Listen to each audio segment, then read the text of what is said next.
Estimados eh, participantes del seminario WebZoom que realiza el capítulo de columna de la Sociedad Ecuatoriana de Traumatología y Ortopedia.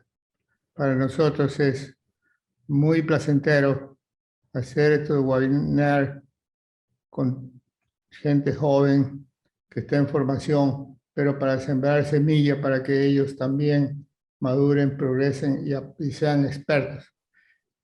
También me congratulo de que sean 3 distinguidos médicos de Quito, de Guayaquil y de Cuenca. Es decir, que no piensen que esto es un argollo que solamente un determinado grupo puede exponer. No, todos ustedes están en la capacidad de exponer y me gustaría a todos escucharlos en una u otra intervención. ¿Por qué? La columna hay mucho que aprender.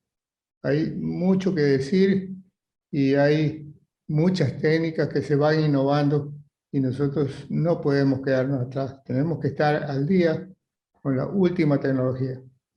Quiero saludar y felicitar al doctor Jaime Moyano por su excelente labor. Él es un distinguido médico muy importante para nuestro país y ya ustedes ven el impulso que ha puesto en el capítulo de columna. Es un ejemplo para todos, todos debemos seguir sus indicaciones y apoyarlo. Y yo sí creo que en esto no escatimos esfuerzo.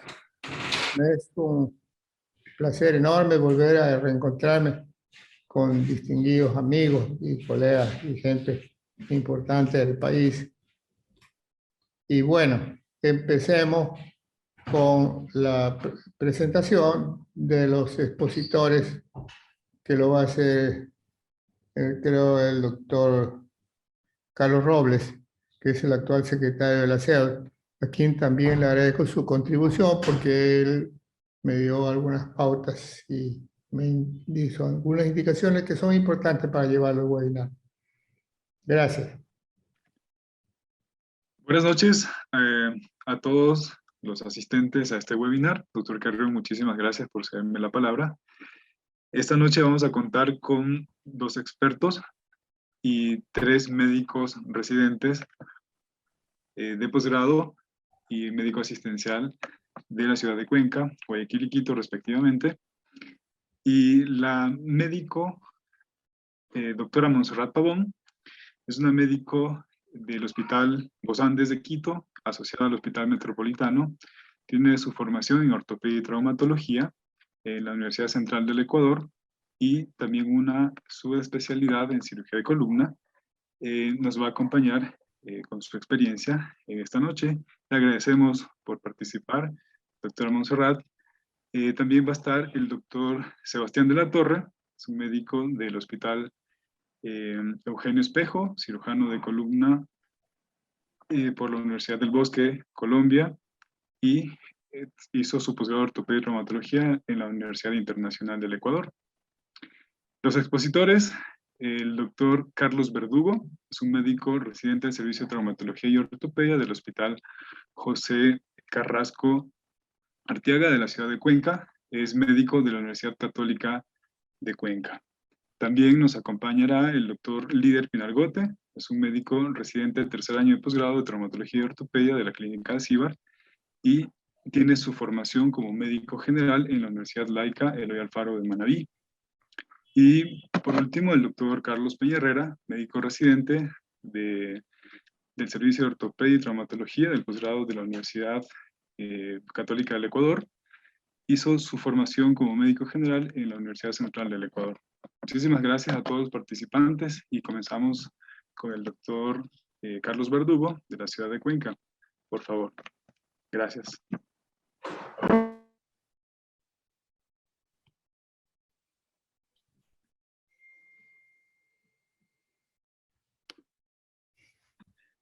Muy buenas noches a todos. Un placer enorme el poderme dirigir hacia todos ustedes. Saludos desde la ciudad de Cuenca.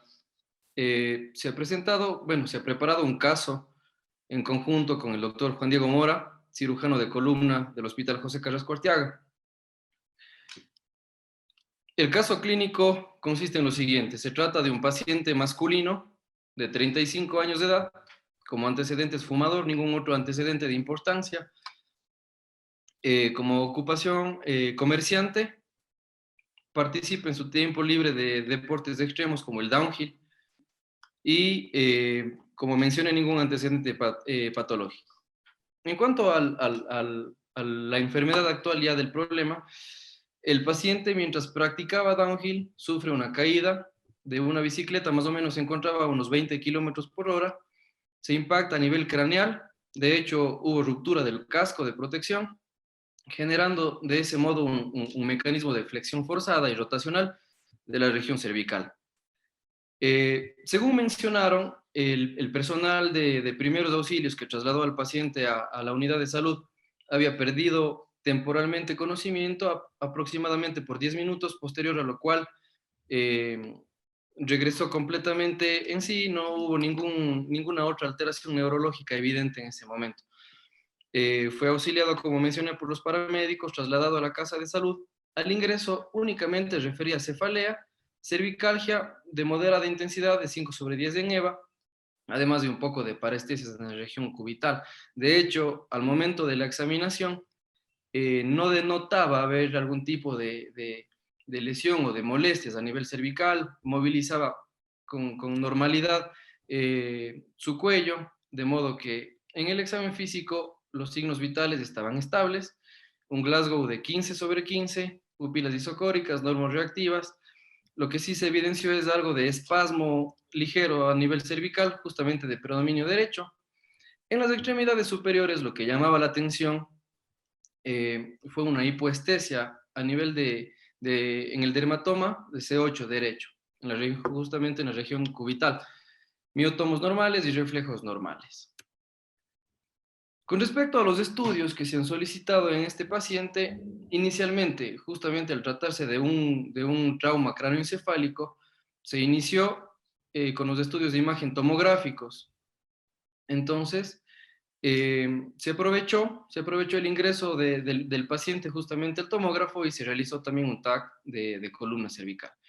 En este caso estamos visualizando las imágenes del lado izquierdo, en las que únicamente se puede observar una listesis, ¿no? A nivel de C6, C7, y absolutamente nada más en cuanto a las facetas.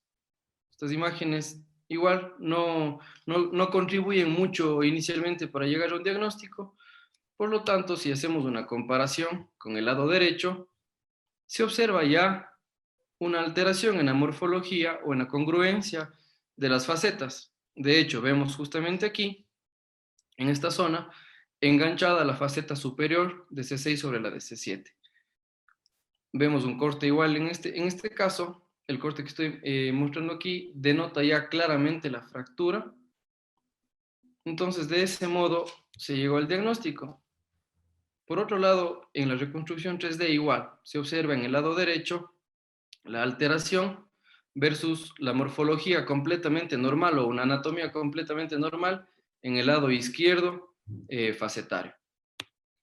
Con respecto a la resonancia magnética, en cierta forma nos sirvió bastante para evidenciar que hubo un daño también en el disco, aparte de la listesis que se había mencionado anteriormente, hubo un daño en el disco, pero las bandas tensionales, toda la parte ligamentaria, se pudo observar de que no había ningún tipo de alteración.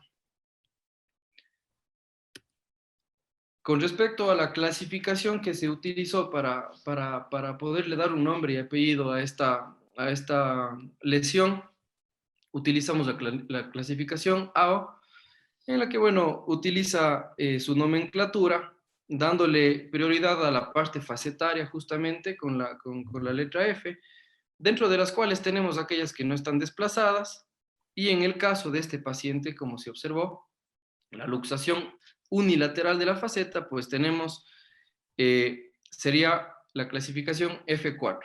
Por otro lado, en la parte neurológica, habíamos mencionado en cuanto a la examinación del paciente, pues no había mayor alteración, digamos, en cuanto al Glasgow ni nada de eso. Sin embargo, se había mencionado de esa hipoestesia a nivel del dermatoma de C8. Por lo tanto, podríamos indicar que se trata de un síntoma radicular. Es lo que se pudo evidenciar, por lo tanto sería una clasificación tipo F4N2, dentro de la clasificación A. Entonces, se trataría de una luxación unifacetaria de C6 sobre C7 con una radiculopatía de C8 derecha. Entonces, aquí hacemos una pausa para hablar acerca del tratamiento. Es bastante discutido el abordaje inicial en cuanto a realizar una reducción cerrada y luego, si es que se decide, obviamente, realizar un abordaje ya quirúrgico, si es que este va a ser anterior, si va a ser posterior o de pronto un combinado. Dejo entonces de este modo abierto para la discusión. Bien. Vamos a proceder, gracias, doctor Verdugo. Vamos a proceder a votar por parte de los asistentes. La siguiente pregunta, por favor.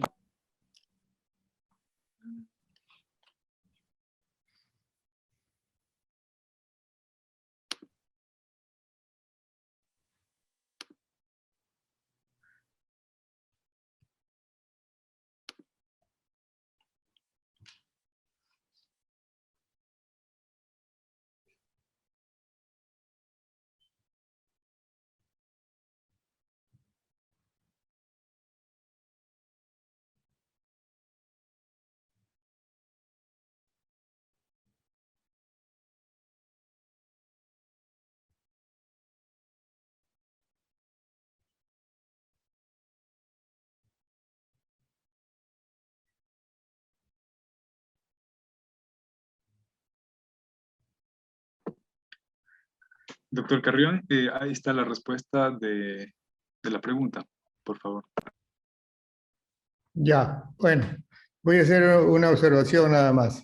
Yo veo que todos están por una reducción cerrada con un abordaje anterior. Yo quiero los que pusieran esta respuesta. Recordarles que la lesión que presenta el paciente es posterior, de tal manera que al hacer un abordaje anterior es mucho más difícil, no digo que no se pueda reducir, pero es mucho más difícil y a veces casi es imposible reducir. Quisiera saber quiénes tienen experiencia en la reducción por vía anterior y me expliquen cómo lograron reducir.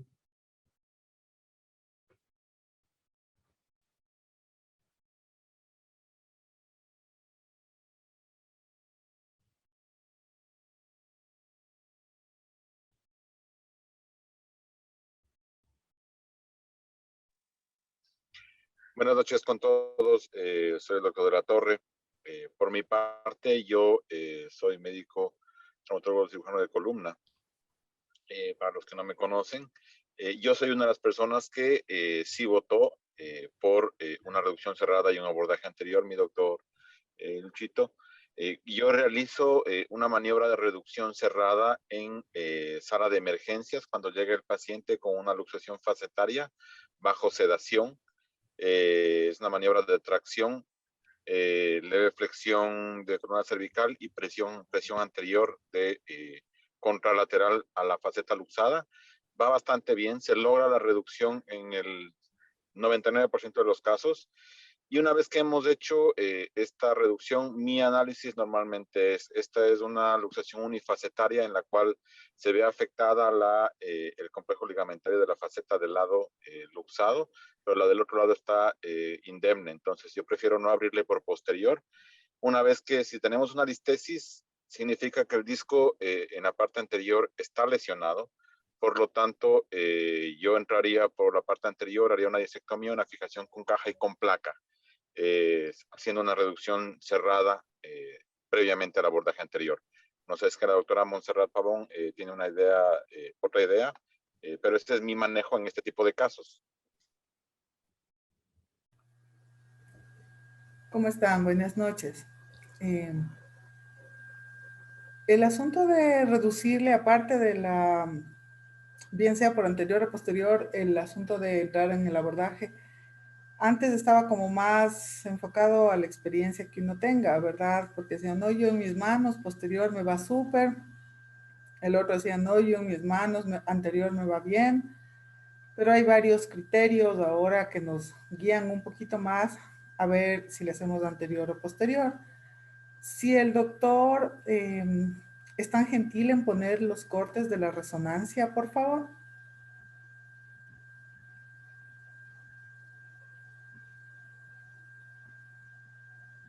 Ya. En este corte de la resonancia en la sagital, a nivel donde está el cursor, lastimosamente, pues sí se ve que hay una disrupción del ligamento vertebral común posterior, ¿no es cierto? Y se ve también como que hubiese algún daño en el disco.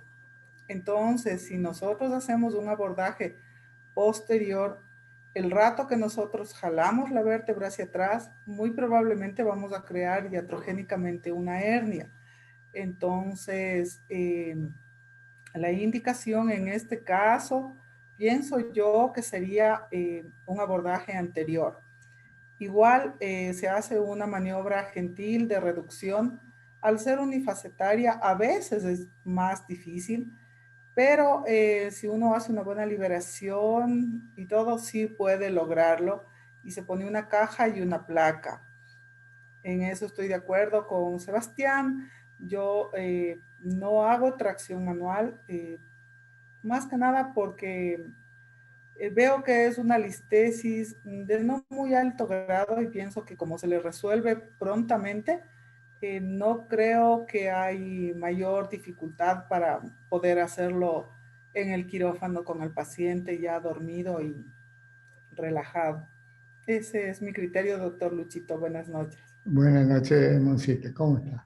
Bien. Bueno, ya hemos oído la exposición del doctor Juan Sebastián y de la doctora Montserrat. Preguntemos al doctor Verdugo cómo lo resolvieron.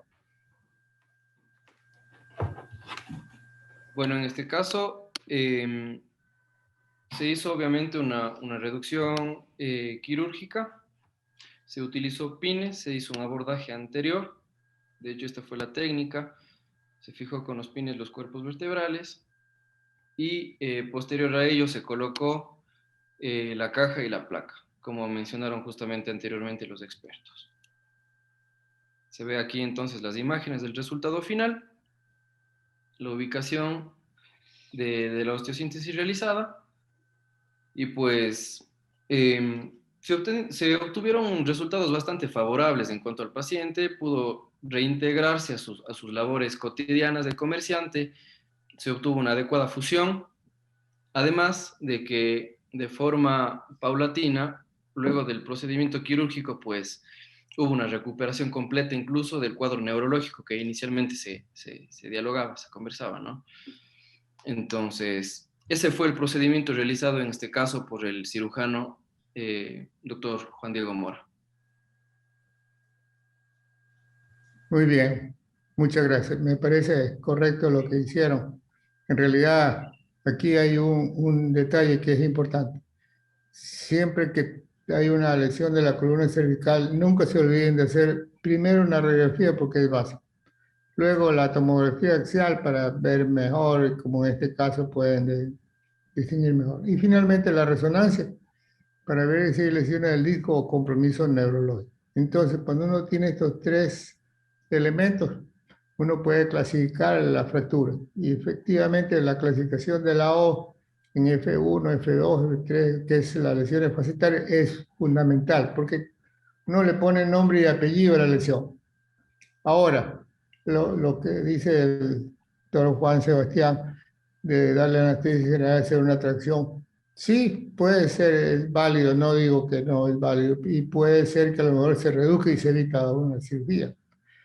Pero si ustedes tienen una lesión neurológica y hay sospecha de una lesión del disco, claro, el abordaje tiene que ser anterior siempre.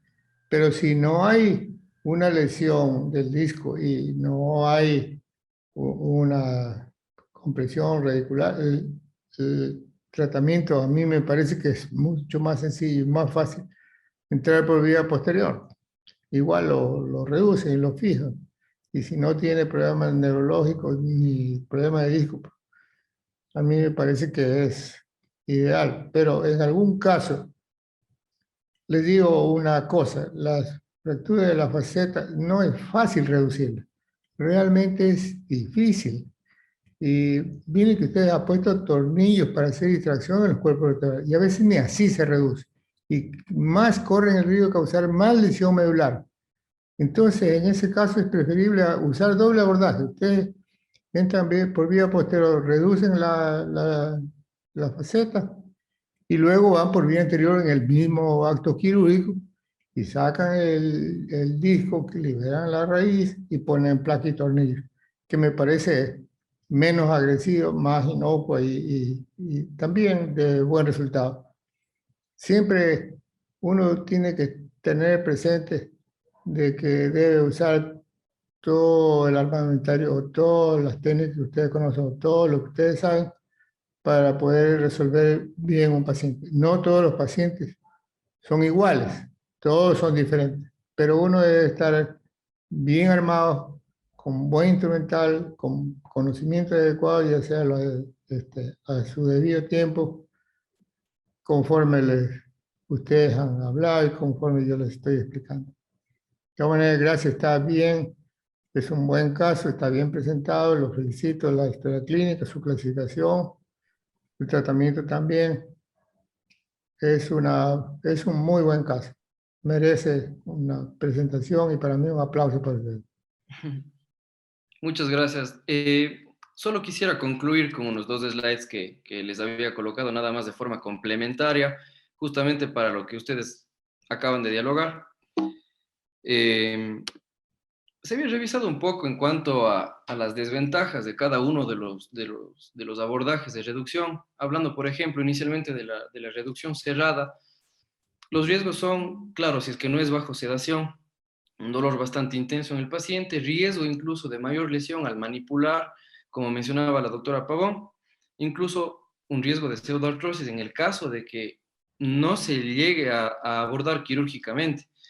Y en luxaciones unifacetarias, claro, la decisión terapéutica siempre será la reducción abierta. Ahora, en cuanto a los abordajes tanto anterior como posterior, pues en el abordaje anterior, como mencionaban ustedes mismos, la ventaja es que cuando hay justamente daño del disco, etcétera, la ventaja es que se puede manipular con facilidad. Además de que promete muy buenos resultados, en cuanto a una recuperación de la lordosis cervical. Se ha visto incluso demostrado un menor riesgo de infección postquirúrgica con este abordaje, versus el abordaje posterior, que en ciertos estudios se demostró un poco mayor el riesgo de infección postquirúrgica. Además de que se debe, claro, fijar todo el contexto del paciente. En el caso de que se trate de un paciente politraumatizado, de pronto podría hablarse de un tórax inestable, de fracturas costales o algún daño de órganos importantes. Pues recordar que en el abordaje posterior el paciente debe estar en decúbito prono, por lo tanto resultaría un poco dificultoso. Sería otro punto que se debería siempre analizar antes de la decisión del abordaje. Se habla de una extensa disección incluso de partes blandas en el abordaje posterior, pero claro, la ventaja es una visualización directa de las estructuras óseas.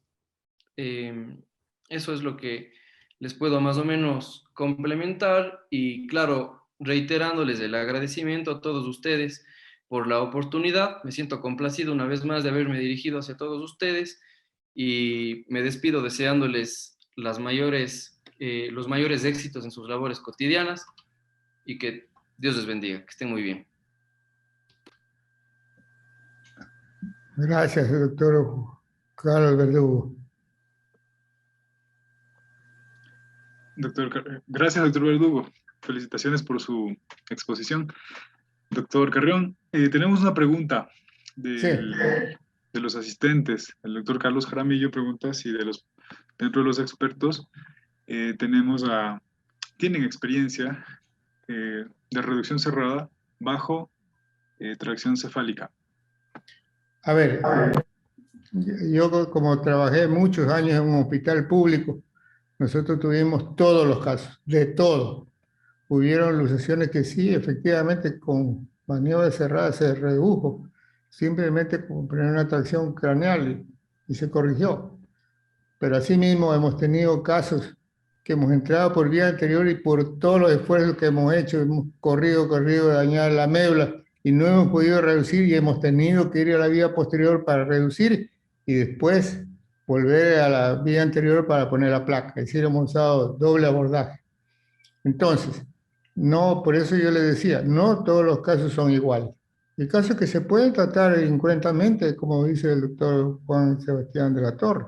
Estoy de acuerdo, hay casos así, pero también hay casos que necesitan un abordaje posterior y yo creo que la mayor parte de los casos que tienen luxación, como en este caso, van a la cirugía.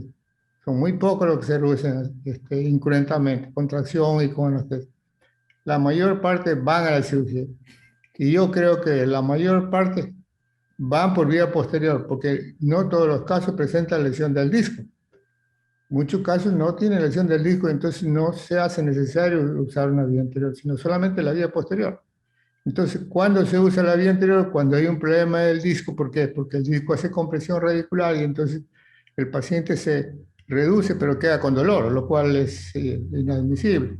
Entonces, en esos casos, la vía anterior, sí, definitivamente. Por eso yo le decía que estos pacientes deben ser valorados.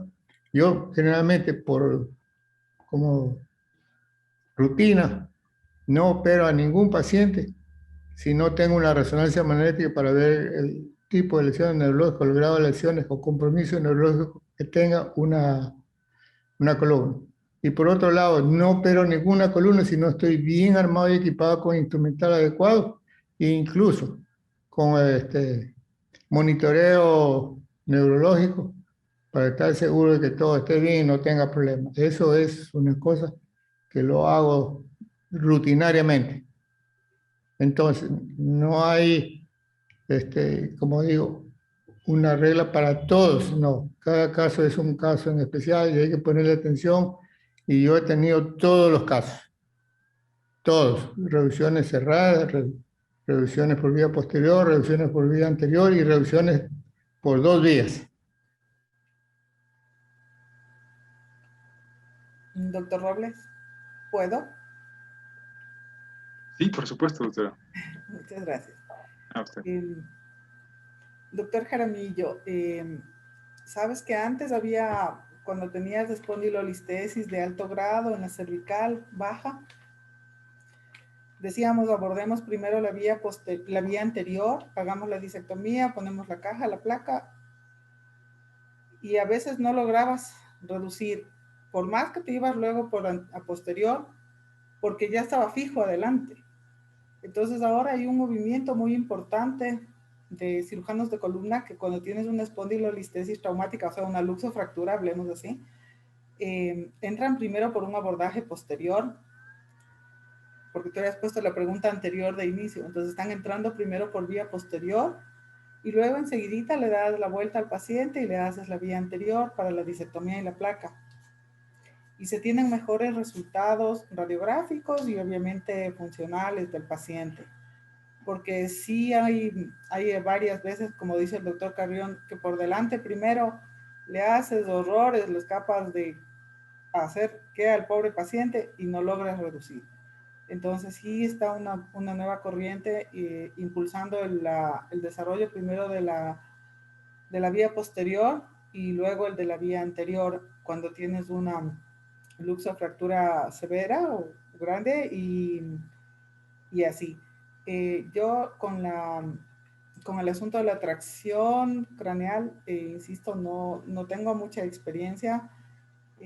Sí hice 1 o 2 casos, es mucho, y pues no se logró, bueno, se logró reducir y luego, pero era muy tormentoso para el paciente porque tenías que ponerle en una especie de halo, un corset Minerva, y a veces el paciente no toleraba, se sacaba, se volvía a luxar. Entonces, si hice unas 2, no he hecho más, no tengo mayor experiencia. Obviamente, en todos los abordajes hay que uno tener en cuenta trabajarlos y de hacerlos muy, muy detalladamente, porque claro, uno a veces dice la vía anterior es facilita, pero recordemos que las partes blandas a veces sufren, te da problemas de disfagia, te da problemas de sangrados, te pueden dar hematomas, te pueden dar problemas que están reportados como lesión o fístulas del esófago, ¿no es cierto? Que son muy, muy difíciles de tratar y pues cada que entremos a hacer una vía anterior o una posterior debemos siempre recordar que todos los tejidos blandos también son muy friables, muy fáciles de lesionar y manipularlos con el menor o con la mayor delicadeza posible. Eso nada más.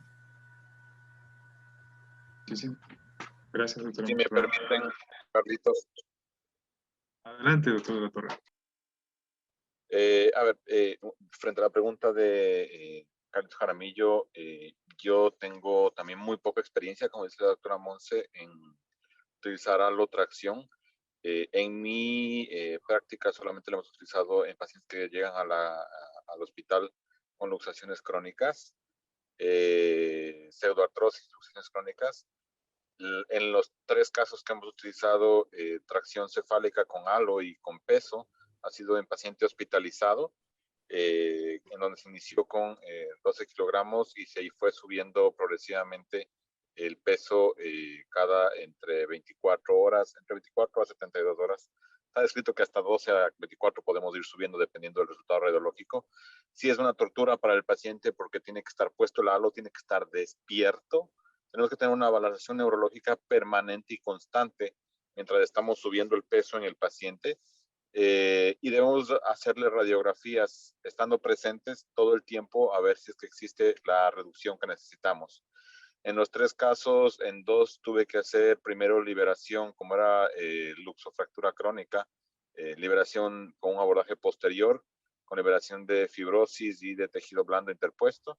Y en todas se logró una reducción adecuada para hacer una estabilización de la columna con una reducción adecuada, llegando a tener una reducción completa y sin déficit neurológico del paciente. Pero son los únicos casos. En los casos agudos nunca he hecho reducción con halo y siempre he hecho reducción manual cerrada y después abordaje anterior. Probablemente el 90% de los casos sí es cierto que hay que valorar las imágenes, resonancia magnética, tomografía, radiografías. La resonancia nos va a decir muchísimo para dónde y por dónde tenemos que abordar al paciente, pero usualmente si es que hay una luxofractura, como es el caso, al haber una luxofractura va a haber una lesión de disco, por lo tanto el abordaje anterior es el más indicado desde mi criterio.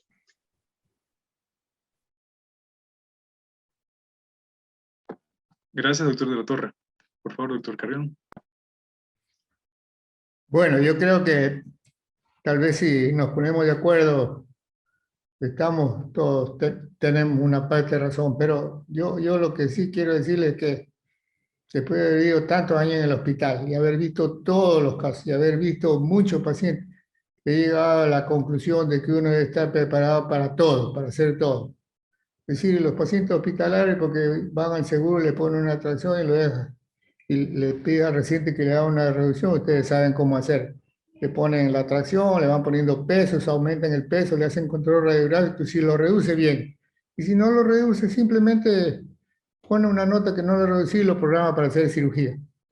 Ahora, no me van a decir que la reducción por vía anterior es fácil. Si es una luxación muy pequeña, a lo mejor sí, pero cuando están bien luxadas es imposible. Yo he visto patalear, berrear y hacer locura y dañar el sistema, la médula y todas las raíces por querer hacer reducir y no ha podido reducir. Entonces, no creo que nosotros debemos correr demasiado riesgo. Pero si lo más fácil es hacer una abordaje posterior, hacer una fasciectomía, se reduce y listo. Y una vez que han hecho esto, van por vía anterior, en el mismo acto quirúrgico, hacen un abordaje anterior, sacan el disco, sacan la hernia, descomprimen la raíz y ponen una placa y tornillo y listo. Y lo han resuelto. Pero Yo sí creo que es mejor estar armado con todo porque alguna vez tuve problemas con un paciente de columna cervical y por no haber puesto el monitoreo este, neurológico, se me armó un problema. Entonces es mejor tener todos los implantes, todo el monitoreo, tener un buen equipo de rayos X y si es necesario hacer una resonancia, pero no quedarse con la duda. Hay que resolver bien. Yo pienso que si uno, después de haber visto tantos y tantos casos, sabe y está consciente de lo que va a hacer, no va a haber problema. ¿Por qué? Si es bifacetario y muy acentuado, pero hay que entrar por vía posterior, definitivamente primero. Y después entra por vía anterior, está bien. Pero así también, si no hay lesión neurológica y solamente una cosa pequeña y todo que no se ha reducido, entra por vía posterior, lo reducen y lo fijan y listo, y se acabó el asunto y ya no tiene más problemas. No hay tampoco por qué exagerar. Claro que la mayor parte de los casos, como ustedes dicen, hay problema del disco.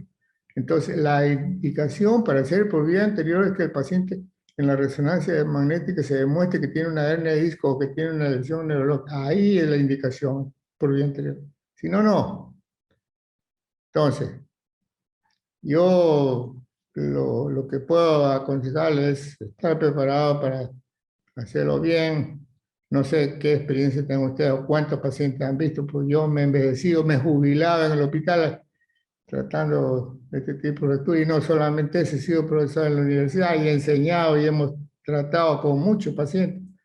Y claro, no es una patología muy complicada de tratar relativamente dentro de lo que nosotros hacemos, pues era una de las cosas más fáciles, por eso es que mucho entraban los residentes. Pero hay que hacerlo bien y no hay que menospreciar a los pacientes. No tratamos enfermedades, tratamos pacientes. Eso hay que grabarse siempre. Gracias. Gracias, doctor Carrión. Continuamos con el caso clínico del doctor Líder Pinargote del Hospital Alcíbar de Guayaquil. Por favor, doctor Pinargote, gracias.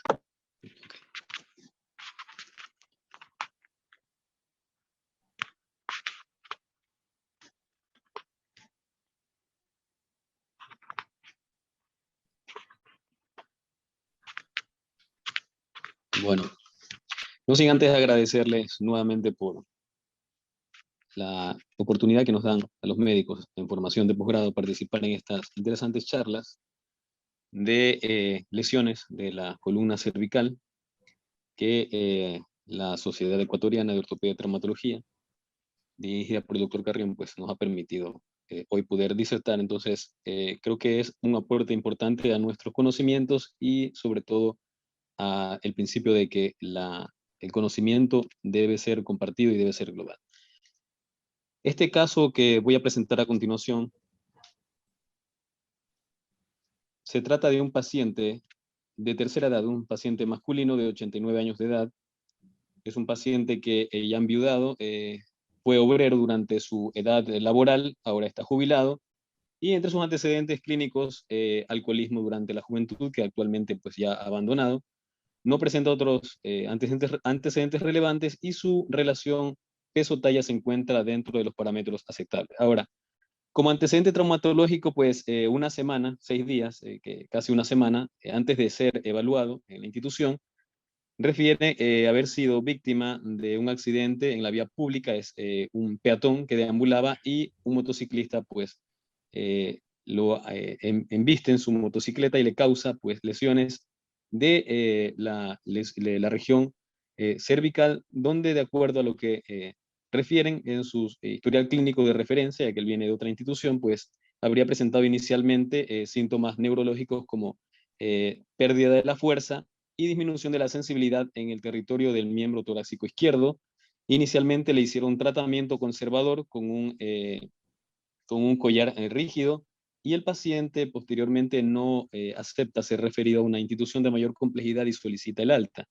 Días después, al ver que su dolor no calma y que continúa presentando estas alteraciones neurológicas, pues regresa a su centro de atención médica inicial y desde allá es referido a nuestra institución. Al llegar a nuestra institución, pues valorando al paciente en su examen físico, es un paciente que se encuentra lúcido, orientado, con un Glasgow de 15, con una lesión caracterizada por una dermoabrasión en la región frontal y no presenta alguna otra lesión de característica destacable, y cuando exploramos los dermatomas cervicales nos encontramos con los siguientes hallazgos. Desde el nivel C5 encontramos alteración de la sensibilidad en el territorio del miembro superior izquierdo, que continúa hasta el territorio de T1, y en cuanto a la motricidad, desde C5 presenta también disminución de la fuerza desde el C5 hasta T1, el nivel sensitivo T2 ya se encuentra normal.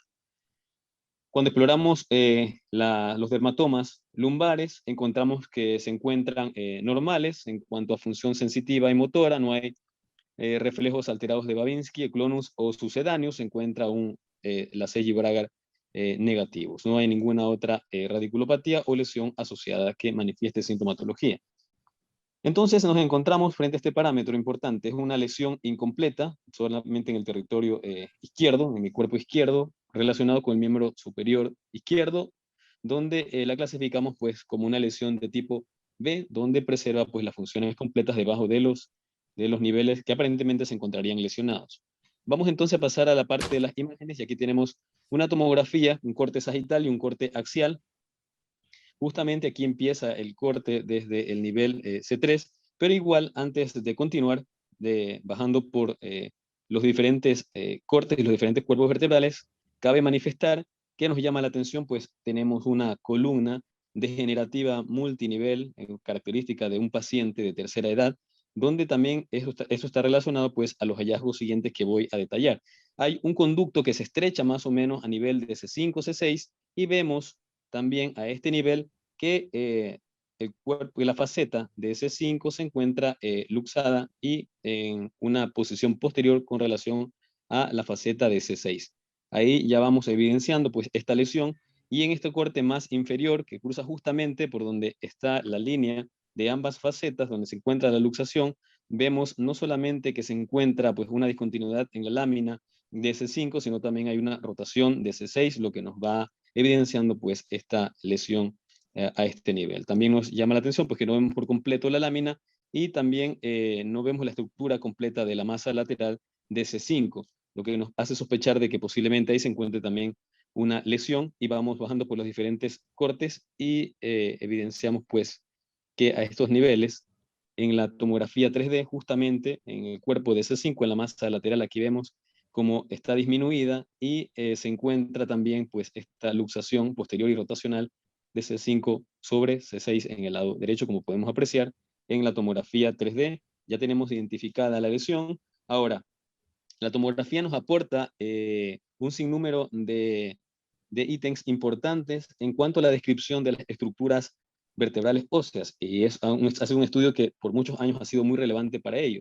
Sin embargo, la resonancia magnética nuclear es un estudio complementario importante, ya esto está aclarado en la literatura actual, donde podemos apreciar el comportamiento de los tejidos blandos, discales, ligamentarios, medulares, raquídeos, que tienen un comportamiento que puede pasar desapercibido en la tomografía cuando hay lesión. Aquí vemos estos cortes en T2, un corte sagital y un corte axial, más o menos a la altura, este está cerca entre C2 y C3, y acá lo que nos llama la atención, aparte de ver este conducto degenerativo, estrechez del conducto, vemos un conducto multinivel estrecho, y también podemos evidenciar los diferentes grados de hiperintensidad de señal que se encuentran en las partes blandas, musculares y ligamentarias posteriores. Esto es un dato que es importantísimo en la resonancia magnética nuclear. Nos hubiera gustado tener el STIR, que también nos aporta, que a pesar de que no es una imagen tan linda, pues nos enfoca y nos da la precisión en nosotros poder diagnosticar la lesión del complejo ligamentario posterior. Tal vez este T2 se nos quede corto en ese sentido, y vamos bajando de nivel.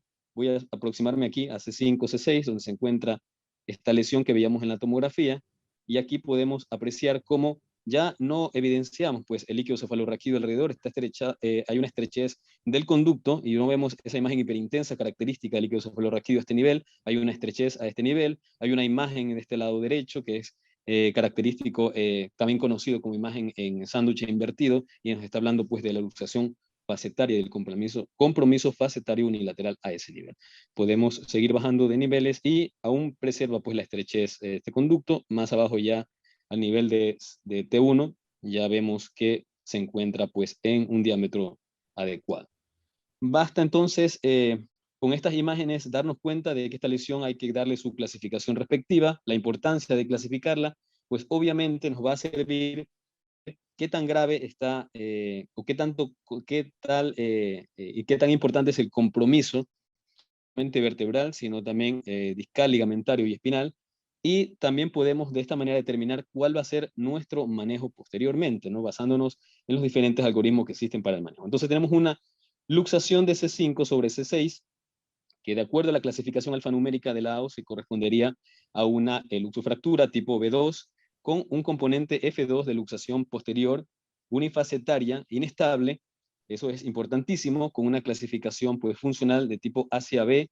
Vaccaro también clasifica la lesión de acuerdo a la morfología, de acuerdo al estado neurológico y de acuerdo a la lesión del complejo ligamentario posterior, dándonos un puntaje de 7, que si nosotros queremos determinar qué vamos a hacer con el paciente, pues este puntaje nos va a determinar qué hacer. No voy a dar la respuesta de esto, pero que ya veremos qué hicimos después y lo dejaré a cotación para ver, de acuerdo a las opiniones de los expertos, qué determinación podrían tomar ellos. Bueno, el nivel sensitivo se encuentra en C5 afectado hasta T1, como les indicaba anteriormente, y con ello pues vamos a continuación a llegar a la discusión del caso para ver las opiniones de los expertos.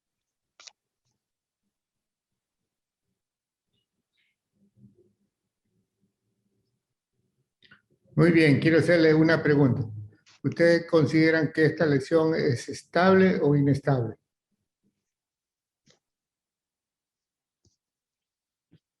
Doctor, si esta lesión esta lesión presenta un componente neurológico y ese prácticamente es el punto de partida. Nosotros para poder pensar en intervenir una columna tenemos dos parámetros. Si hay una lesión medular ya establecida, pues entonces se encuentra tal vez la discusión de si intervenimos o no. Pero cuando hay una lesión que pensamos que es progresiva y que podemos rescatar, pues posiblemente ya tengamos que intervenir. Ahora, si encontramos un complejo ligamentario posterior lesionado, encontramos un puntaje de Vaccaro 7, es una columna altamente inestable de acuerdo a estas clasificaciones. Claro, hay que tener en cuenta dos cosas. Uno, lo primero es saber si es estable o inestable. Y segundo, el compromiso neurológico que presenta. Para entonces sí plantear un tratamiento, ¿verdad? Bueno, veamos qué opina la doctora Montserrat.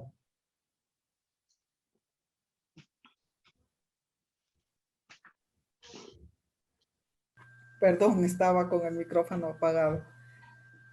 A ver, es una columna artrósica, es una suerte que el señor antes no haya tenido ningún problema con esa columna.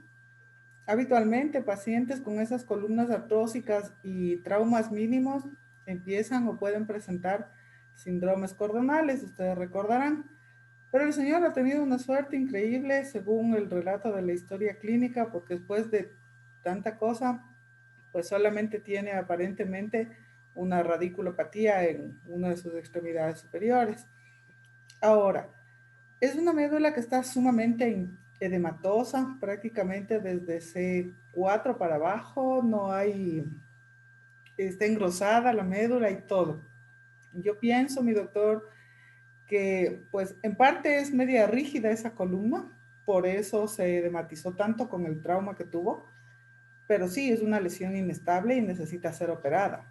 Ahora, mi pregunta, y ahora le voy a botar la pelotita a Sebastián y luego a los cirujanos, no sé si ellos trataron únicamente el asunto de la fractura o hicieron algo más con ese conducto raquídeo que estaba estrecho.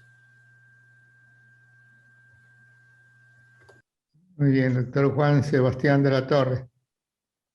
Bueno, gracias por la pelotita, doctora Montes. Es un caso muy interesante, muy, muy complejo. Normalmente yo intento en todos los casos entrar a resolver el problema agudo, pero este es un caso que se nota en la resonancia magnética. Si podemos poner por favor al doctor expositor la resonancia en el corte sagital.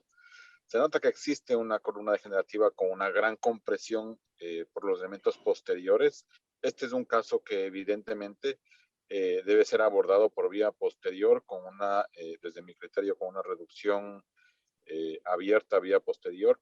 Y sí trataría el resto de los segmentos, ya que es una columna relativamente rígida, pero altamente inestable, con una compresión importante en 3 niveles. Mi abordaje sería pensar en colocar tornillos después de una reducción por vía posterior y hacer una hemilaminectomía con resección de los ligamentos amarillos para descomprimir un poco, porque se ve que hay una contusión, una compresión medular importante que, si es que no nos da sintomatología ahora, podría darnos eventualmente problemas. Pero no es el criterio común. Este es un caso muy, muy, muy especial y muy bonito como para poder discutirlo. Sí, así es un caso difícil, claro. Bueno, y que si nos puede decir el doctor Lidier Pinargote, ¿cómo lo resolvieron? Ya nosotros decimos que es inestable, usted mismo dijo que es inestable y que además hay compromiso neurológico y que el tratamiento definitivamente debe ser quirúrgico. Díganos ustedes cómo lo afrontaron, cómo lo resolvieron.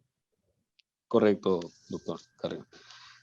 Bueno, presentaré entonces la resolución del caso y posteriormente pues hablaré de un respaldo en la literatura, pues que lo que hace no es más que darnos un poco de luz cuando tenemos este tipo de situaciones y a veces pues se presentan estas disyuntivas de saber qué hacer. Entonces, en este caso, pues se elige justamente por ser un paciente de la tercera edad donde normalmente hay comorbilidades asociadas, pues un gesto quirúrgico menos cruento, por así decir, pues el abordaje cervical posterior nos ofrece este tipo de procedimiento y se realiza reducción de la luxación de C5 sobre C6. También se realiza o se encuentra pues la fractura de la lámina de C5 y se realiza la laminectomía de la misma y realizamos instrumentación a las masas laterales con tornillos de masas laterales desde los niveles C3 a C7. También en este caso clínico pues se utilizó una barra de crosslink para darle un poco más de estabilidad al estructo, ya que como vemos en la radiografía postquirúrgica, los tornillos de masas laterales que se encuentran desde C3 hasta C7, no los encontramos en C5, donde al haber pues, esta lesión en la masa lateral nos obliga pues, a no realizar instrumentación a este nivel, pero para dar estabilidad a este nivel que estamos saltando, tomamos como consideración para dar estabilidad esta barra crosslink. Entonces, es importante también que se realizó la laminectomía a este nivel, ya que se encontraron fragmentos desprendidos que posteriormente, y como sabemos, pues pueden causar lesiones que pueden establecerse en la evolución del paciente. Es importante entonces que si encontramos fragmentos sueltos, tengamos que retirarlos. Y vemos que fue una incisión de aproximadamente 9 centímetros, y en la evolución de este paciente, pues lo que nos llama la atención, y es esperado porque es una lesión que va evolucionando, no tenemos exactamente el examen físico inicial, pero el paciente lo que narra es que su dolor aumentó y la alteración sensitivo-motriz fue en aumento. Entonces, suponemos que es una lesión que se iba instaurando y se iba complicando, y vemos que en la evolución postquirúrgica, también que es parte esperada del procedimiento quirúrgico, hay una alteración también ya en los niveles lumbares, se completa una lesión a nivel lumbar, donde hay disminución de la fuerza en la parte del miembro inferior izquierdo y la sensibilidad también se encuentra alterada en varios niveles hasta el nivel C1, ¿no? Los reflejos se encuentran conservados y no hay ningún otro hallazgo de focalidad neurológica evidente en este paciente. Aquí vemos en la evolución clínica los controles que se realizan posteriormente, donde se encuentra pues una rigidez del estructo sin encontrar aflojamiento de los tornillos pediculares, que afortunadamente pues se encuentran anclados de manera adecuada a las masas laterales desde C3 hasta C7, y también la tomografía que nos sirve para ver la estabilidad y el aflojamiento que puede presentar precozmente estos implantes que se colocan en las masas laterales. No hay evidencia pues, de que haya una lesión o que haya un aflojamiento de estas estructuras.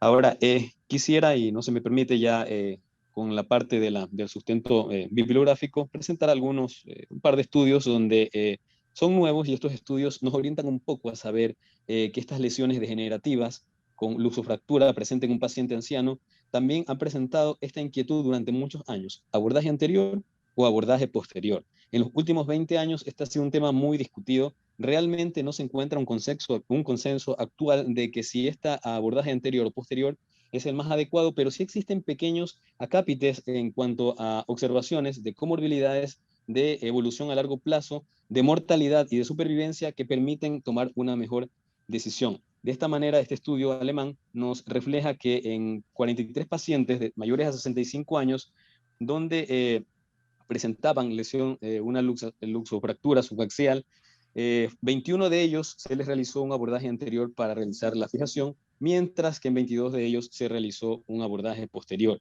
Lo que se aprecia es que aunque hay una poca significancia estadística entre estas dos tipos de fijación, va a ser mayor el manejo por vía anterior.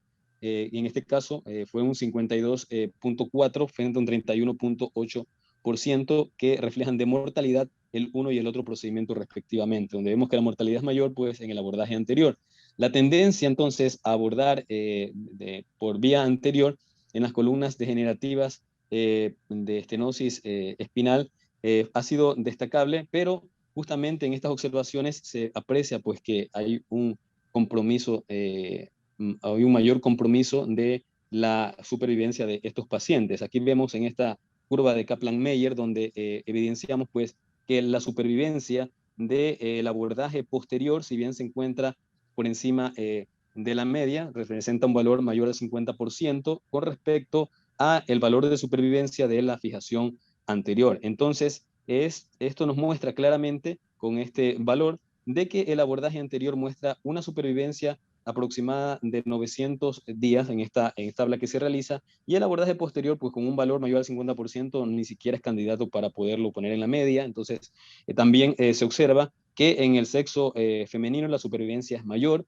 Si el paciente es menor a los 80 años, también tiene una supervivencia superior al 50%. En mayores de 80 años, perdón, la supervivencia pues tiende a ser mucho menor, y asimismo, si la injuria o si la lesión es de tipo C, la supervivencia es menor. Asimismo, el tiempo quirúrgico prolongado disminuye la supervivencia, la estancia hospitalaria disminuye cuando el procedimiento se realiza por vía posterior. También cuando hay complicaciones transoperatorias, la supervivencia tiende a disminuir. Entonces, basados en esta curva, ya tenemos entonces un indicio importante de que el abordaje posterior en pacientes ancianos con columnas degenerativas, donde evidenciamos que el complejo disco ligamentario anterior no presenta riesgo de extruirse en el momento que hacemos la reducción, pues son candidatos al abordaje posterior. Y esto que acabo de decir es algo muy importante, ya que muchas veces esto se pasa por alto en la resonancia magnética nuclear, que el complejo disco ligamentario anterior se encuentre comprometido, y a nosotros realizar una reducción por vía posterior, pues podemos lesionar el canal medular y producir mayor lesión de la que estaba establecida. Entonces, ninguno de los dos abordajes realmente ha presentado, si nos basamos en las estadísticas, una superioridad muy significativa. Y la toma de decisiones incluso pues se dictamina pues de acuerdo a la observación del médico especialista con respecto a cada paciente en particular. Pero sin embargo, tener la evidencia de que hay una mayor supervivencia por la vía posterior en estos pacientes nos ofrecen una mejor ventaja. Así, el realizar este abordaje posterior donde se insertan estos tornillos en las masas laterales tiene también sus características especiales, ya que si realizamos una mala colocación del implante, pues vamos a tener una falla en la evolución. Así que en este estudio de acá, pues lo que hacen es determinar en 22 pacientes la evolución al fijarnos en las masas laterales de los diferentes cuerpos vertebrales. Aquí vemos los 22 pacientes, donde en rojo vemos el aflojamiento de los tornillos, y en las líneas blancas, donde no se ve nada, pues eso es una pseudoartrosis formada posteriormente, y el aflojamiento de los tornillos. Entonces, ¿qué indican estos autores? Y se han dado cuenta que realizar la colocación adecuada del tornillo produce una fusión de las facetas entre el 85.9% y un aflojamiento cercano al 4.9%. De aquí es importante saber que tenemos que saber que la longitud del tornillo fue mayor en comparación los tornillos fueron de mayor longitud dando estabilidad, y cuando eran de menor longitud estos daban menor estabilidad. Entonces también determinan ellos que si tenemos un tornillo insertado con una inserción máxima de torsión mucho más baja y una longitud también reducida, y encima la ubicamos cerca de los extremos de las masas, a la parte lateral, se puede producir un aflojamiento.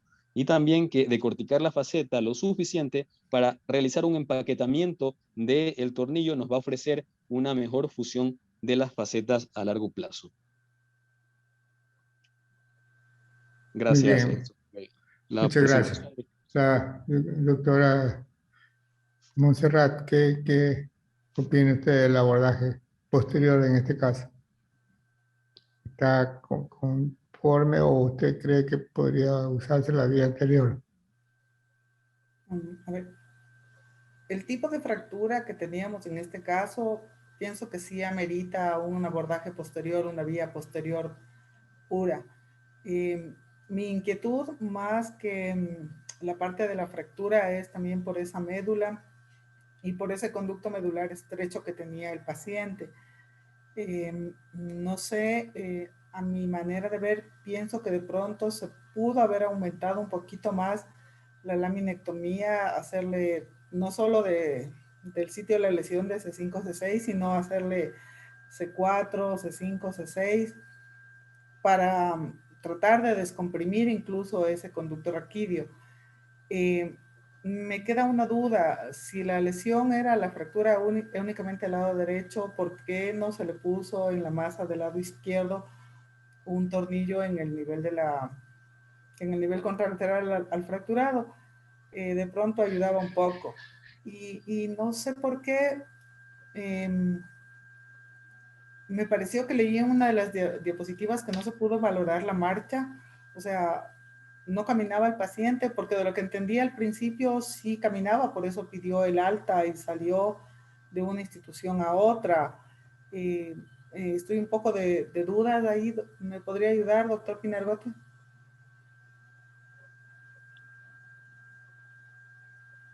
Correcto, doctora. Sí, justamente es un paciente que había negado lo que inicialmente pues, se le había propuesto. Es un paciente también del medio rural, entonces ya se mostraba poco colaborador en el momento que llega a otra institución, donde manifiesta también, que me olvidaba mencionar, que tenía un poco de mareo e inestabilidad al ponerse de pie, entonces él negaba, no quería realizar pues la exploración física en bipedestación y realizar la marcha, ¿no? Sin embargo, al explorar pues la fuerza muscular a nivel del tobillo y la pierna, pues no encontramos ninguna evidencia de lesión, L5, L4, L5 o asociadas a otra parte de los dermatomas. Muchas gracias. Yo pienso que la resolución del caso es buena, es un caso muy complicado realmente. Ya les digo, mala suerte el pobre señor con esa columna artrósica, caerse y fracturarse. La lesión medular, neurológica, es muy alto el porcentaje debido a esa columna artrósica. Entonces, la resolución está muy bien hecha. La vía posterior, cuando uno quiere descomprimir más de 2 niveles, es la vía de elección. Y lo que no sé es si le pusieron injerto de hueso. Hay también mucha controversia al poner el injerto, porque dicen que sí se integra, no se integra, pero yo sí soy partidaria de poner injertitos. Creo que sí va a pegar alguno que otro puentecillo por ahí y mejoraría la calidad de vida del señor. Estoy muy de acuerdo con la vía posterior. Muy bien, muchas gracias. Y el doctor Juan Sebastián de la Torre, también, ¿qué opina sobre el abordaje anterior y posterior en este caso?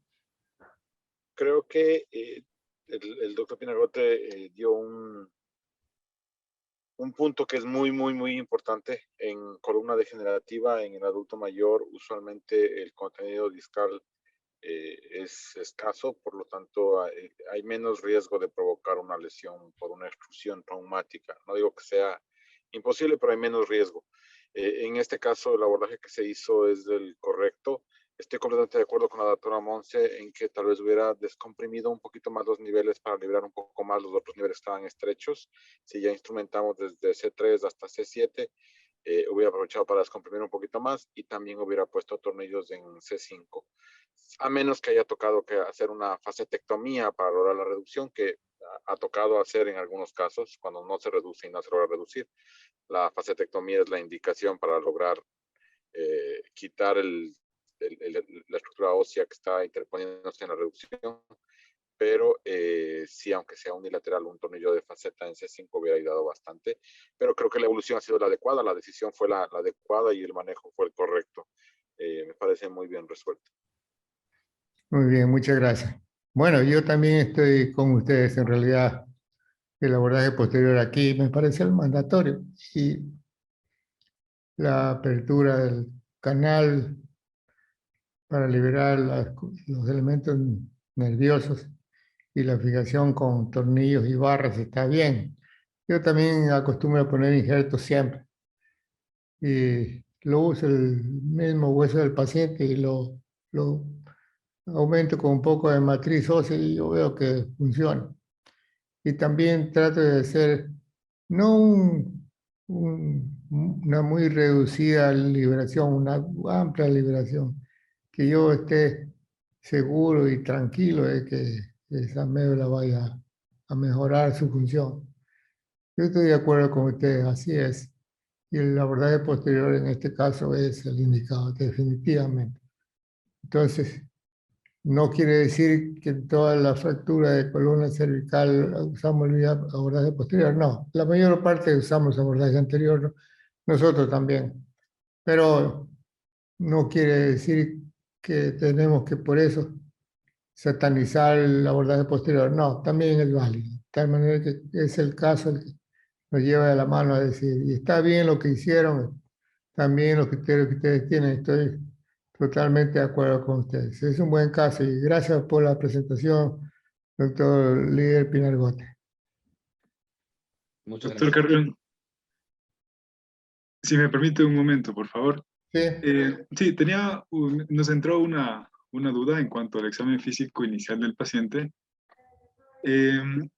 Nos preguntaba un asistente del doctor Cabrera, Paulo, nos preguntaba si el paciente tenía lesión medular previo a la cirugía. Entonces yo de lo que recuerdo había una fuerza muscular de 3/5, pero las extremidades inferiores en el examen físico reflejaba que estaban totalmente íntegras. Entonces, doctor Pinargote, si nos podría, por favor, poner la diapositiva del examen físico, porque entró esa duda justamente en el panel y también la doctora Monserrat recuerda que el paciente pidió la alta voluntaria. Entonces, para aclarar ese punto nomás, por favor. Es antes. Ok.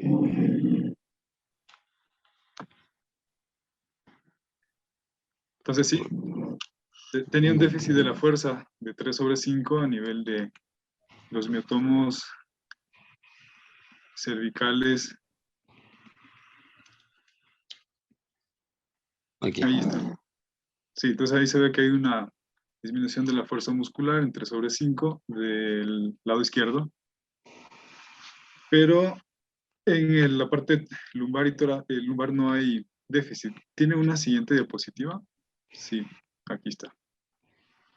No, esa era la duda, porque eso nos hicieron una pregunta a través del chat y bueno, se respondió de que sí tenía esta lesión medular, pero es incompleta.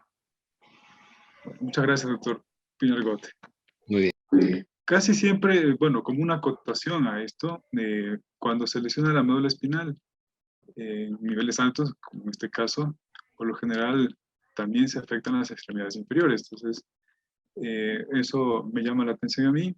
Me gustó mucho la pregunta que hizo la doctora Monserrat en cuanto a si se le trata la emergencia, en este caso la fractura, luxación, o también se interviene en la parte degenerativa. Entonces me gustó mucho esa pregunta y yo creo que siempre se debe hacer una descompresión, más aún en este caso en donde tenía una médula previamente edematizada o se edematizó justamente con el trauma que tuvo este paciente, y debemos ir como cirujanos de columna a dejar lo más libre posible a los componentes neurales del raquis. Entonces yo también estoy de acuerdo de que tal vez se debió descomprimir un poquito más. Sin embargo, los criterios pueden variar entre uno y otro, entre una y otra escuela. Muchísimas gracias. Bueno, siguiendo con el programa, nos toca la última conferencia del doctor Carlos Peña Herrera. Queremos escuchar al doctor Carlos Peña Herrera.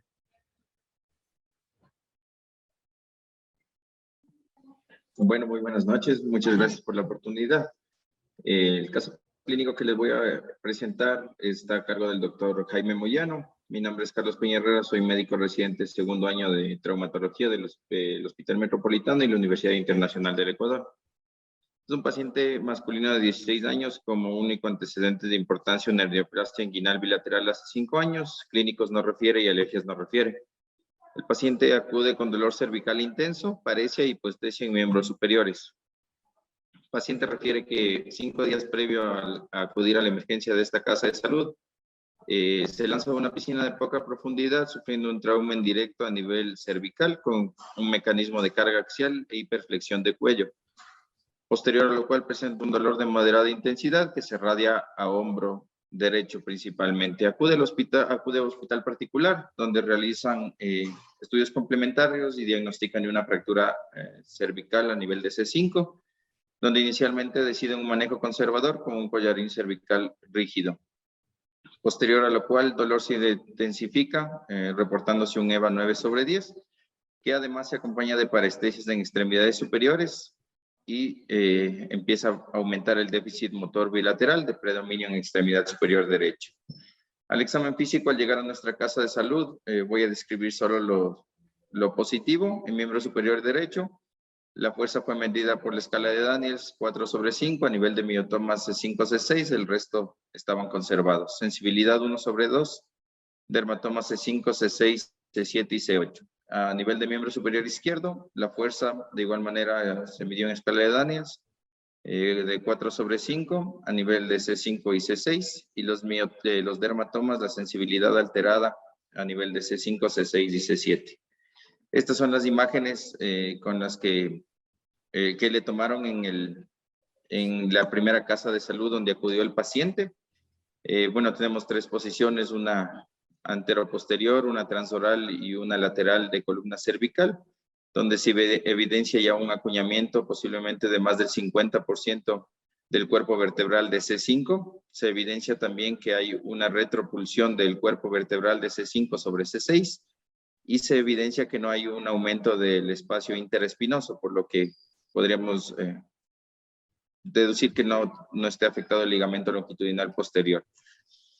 Realizan unos estudios dinámicos en esta casa de salud. Hay que recordar que esto puede producir ciertas complicaciones y en algunas ocasiones está contraindicado, evidenciándose que hay un aumento de 1 milímetro.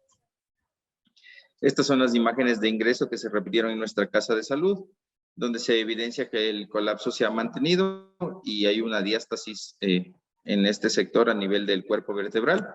Se realizó la goniometría, evidenciándose un acuñamiento de aproximadamente 55% del cuerpo vertebral de C5, una retropulsión del muro posterior en 3 milímetros y una cifosis vertebral intrínseca de 25%.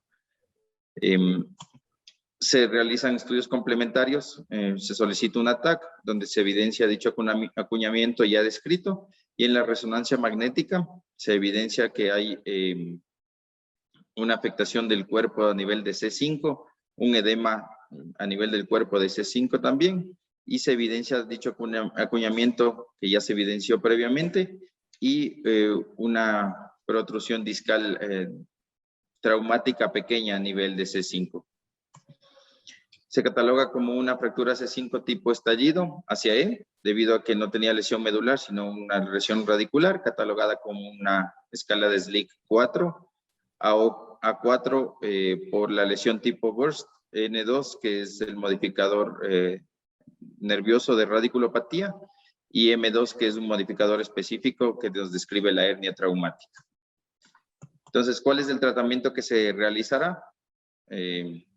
Esto es donde ya me quedo.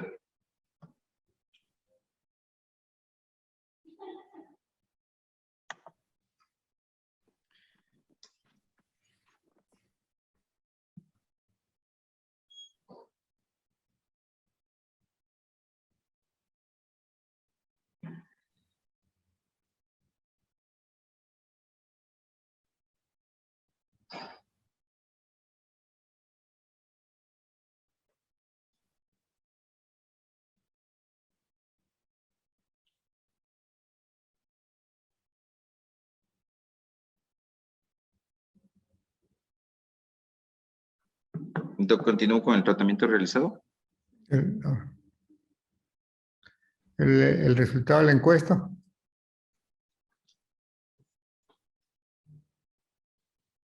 Sí, ya está muy bien. Bueno, el tratamiento que realizaron. Bueno, El se hizo panel, una corpectomía, más una colocación de cilindro de titanio, artrodesis, una instrumentación anterior C4, C6 con una placa cervical anterior autobloqueante. Estas son las imágenes del postquirúrgico, donde evidenciamos que hay una ligera rotación del cilindro. Y estas son las imágenes del postquirúrgico una semana y las imágenes postquirúrgicas, y a las 2 semanas se ve una recuperación de la sensibilidad de aproximadamente el 100% y una recuperación de la fuerza y recuperación motora del 90%, un discreto déficit. Les dejo con las imágenes del postquirúrgico. muy bien. Sí, me parece un tratamiento muy adecuado. Escuchamos a la doctora Montserrat Pavón. Ahí vamos a hablar sobre el abordaje anterior, que es el indicado aquí. Yo estoy de acuerdo con eso. Veamos, doctora Montserrat Pavón, a ver si su criterio. Gracias, doctor Luchito. Bueno, sí, es una fractura, explosión de C5. Pues obviamente la lesión primaria está dada en el cuerpo vertebral, ¿no es cierto? Si tú puedes poner, por favor, la resonancia, doctor. Ahí se ve incluso que tenemos un fragmento que está retropulso. Si bien es cierto, no hay una compresión franca. Es una lesión inestable de la columna. Y pues es un paciente joven que pues obviamente está en toda su vida productiva y todo, y ponerle un collar o un medio de inmovilización medio rígido, digamos así, va a ser mucho tiempo el que va a estar. Y pues obviamente como sí tiene también algún problema radicular, pienso que es necesario hacerle la cirugía para restablecer primero la alineación de la columna, que ese es uno de los objetivos del tratamiento, restablecer la alineación y descomprimir luego el conducto raquídeo.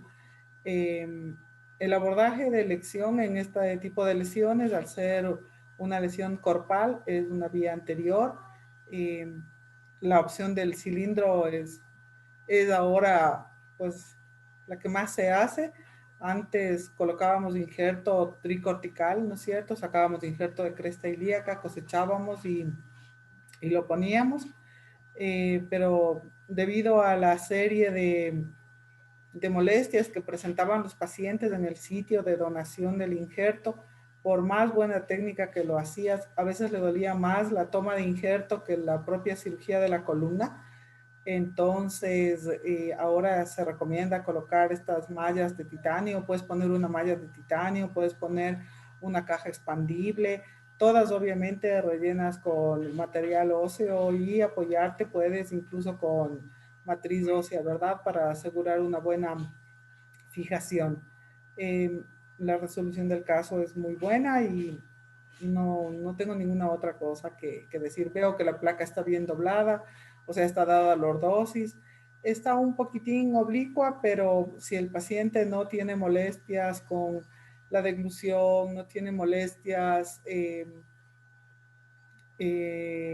y más bien recuperó la parte del dolor que tenía o algo del brazo, pues está muy bien y no le toparía, le dejaría ahí.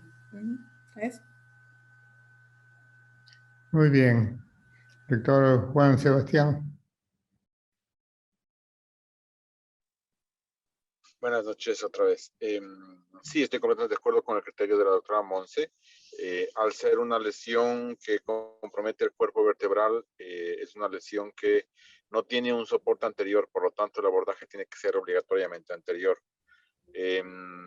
Algo que es muy importante es el hecho de que del tipo de lesión o el tipo de sintomatología, si me permite, doctor, que le coloquen la radiografía postquirúrgica, por favor. Algo que es súper importante está perfecto, es que cuáles son las metas, cuáles son los objetivos durante la cirugía. Este paciente tenía más sintomatología radicular que compresión medular, por lo tanto el objetivo de la cirugía tiene que ser dos: estabilizar la columna, reducir la alestesis, que eso se logra con la estabilización adecuada, y descomprimir un poco los forámenes que estaban afectados por disco, más no por cuerpo vertebral y por la alestesis. Entonces, creo que en este caso se cumplen los objetivos. El paciente ha tenido una evolución favorable y lo que más es muy interesante revisarlo es la alineación adecuada y la reducción de la alestesis en el manejo postquirúrgico. ¿Por qué aclaro mucho el hecho de cuál es la sintomatología previa? Porque en los pacientes en los cuales tenemos compresión medular y signos de déficit neurológico por trauma medular, el objetivo tiene que ser descomprimir completamente, hacer una corpectomía completa, visualizar la descompresión, y en este caso no era imprescindible. Por lo tanto, la corpectomía debe estar orientada a dar un soporte anterior, colocar el cilindro, dar un soporte anterior, más no a descomprimir el canal neural central, pero sí los forámenes. Nada más, estoy de acuerdo con el tratamiento, estoy de acuerdo con los criterios y con la doctora Monse, completamente de acuerdo. Una pregunta para el doctor Carlos Peña Herrera. ¿Qué tiempo después del accidente fue operado? Fue operado después de 7 días. Ya. ¿Qué opinan los panelistas sobre esto? El doctora Montserrat y el doctor Juan Diego. Juan Sebastián.